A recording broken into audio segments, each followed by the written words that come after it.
We're talking about Omicron today. If it is a less severe variant, why are people still ending up in hospitals and why is it still killing people?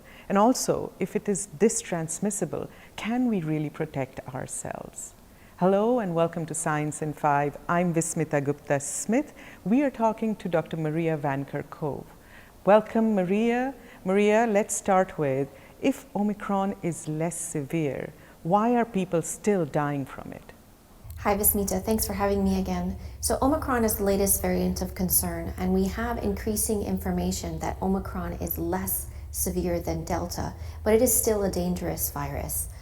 People who are infected with Omicron have the full spectrum of disease, everything from asymptomatic infection all the way through severe disease and death. What we are learning is that people with underlying condition, people with advanced age, people who are unvaccinated can have a severe form of COVID-19 following infection from Omicron. And so we know that people are still being hospitalized with this variant of concern, Omicron, as well as dying. So it is important that we have information that is out there that is accurate, that does suggest, of course, that it is less severe than Delta, but that does not mean that it is mild. Maria, we're seeing these reports that because it's so transmissible, eventually everyone might get it. Is that true? And if it is true, then why take protective measures? We are certainly seeing with Omicron that there is a significant growth advantage compared to other variants of concern.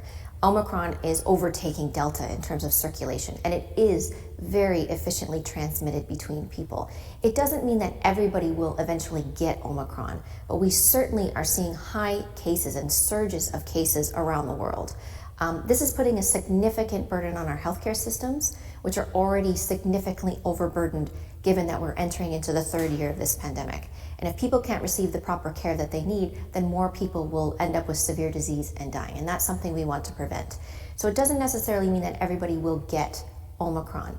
This is why we, as WHO, are working with partners around the world to have a comprehensive strategy to reduce your exposure and reduce the opportunities for you to get infected.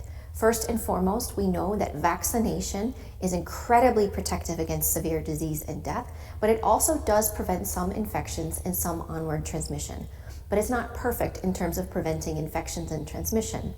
This is why we also recommend making sure people protect themselves against exposure, physical distancing, wearing of a well-fitted mask over your nose and mouth, making sure that you have clean hands, avoiding crowds, working from home if you can, getting tested, and making sure that you seek appropriate care where needed.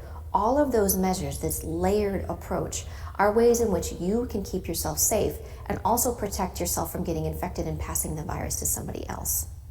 Maria, speak to us about why it's important to reduce transmission of Omicron.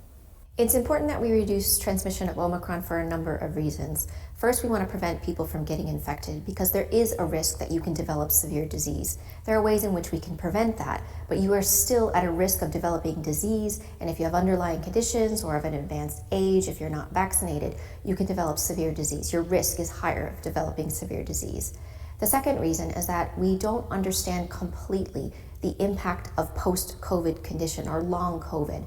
So people who are infected with this virus have a risk of developing longer-term consequences, which we call post-COVID condition. And we really are only beginning to understand this. So there's a lot to learn about this. And your risk of developing post-COVID condition, of course, is dependent on your risk of getting infected in the first place. So we want to prevent that. Third is that getting infected and having a huge case burden, this surge of cases that we are seeing with Omicron, significantly burdens our health systems, as well as other essential services that are operating. The large number of cases are really making it difficult for hospitals to operate, for services to be online, public transportation, making sure we have groceries in our grocery store, schools, etc. And lastly, the more this virus circulates, the more opportunities it has to change. So this virus is circulating at an incredibly intense level around the world for a number of reasons. But the more the virus circulates, the more opportunities the virus has to change. Omicron will not be the last variant that you will hear us discuss, and the possibility of future emergence of variants of concern is very real. And more variants that emerge, we don't understand what the properties of those variants may be. Certainly they will be more transmissible because they will need to overtake variants that are currently circulating, they could become more or less severe, but they can also have properties of immune escape. So we want to reduce the risk of future emergence of variants of concern.